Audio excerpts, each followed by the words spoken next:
To a DePaul University professor and her students, video games are more than just a fun way to pass the time.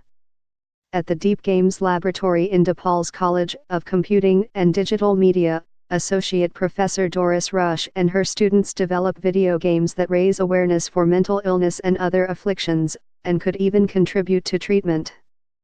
Projects include a game that helps those with anxiety work on overcoming their fears, one that teaches sickle cell anemia patients ways to stay healthy, and another that addresses bullying.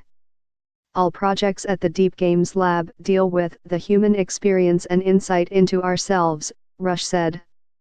Video games, she said, can serve as a platform to teach and help others.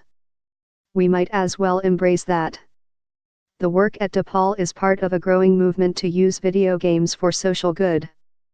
Although clinical trials and studies have not yet shown video games to be an effective treatment on their own, they are emerging as a new way to reach patients with mental health afflictions, said psychiatrist Drive Nina Vassan.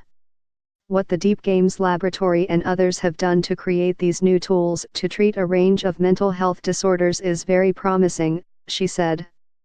But we can't yet say it works. Vassan is director of Stanford University's Brainstorm, a laboratory that studies innovative ways to address brain health, including through technology.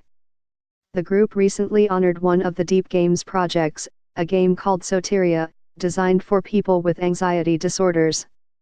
In the game, players control the actions of Anna Carmena, who suffers from anxiety and must defeat shadows who have captured her dreams. To do so, and win the game, she must overcome her fears instead of shying away from the things that typically give her anxiety. The game is designed to quickly teach what therapists would to patients with anxiety, that completely avoiding sources of anxiety might feel better in the short term but won't aid them in the long term, Vassan said. Rush compares it to a self-help book. The game can complement treatment, giving someone the tools to help themselves. But you have to do the work, she said. Susanna Pollack, president of Games for Change, a New York-based nonprofit that works with creators of games that go beyond simple entertainment, said research is underway to study gaming as a form of treatment. While the landscape is changing, the cost associated with proper studies and a lingering stigma associated with video games has prevented the method from becoming more mainstream, she said. It's just a matter of time before these applications are tested and break through, Pollack said. A lot of it is building awareness that these games exist.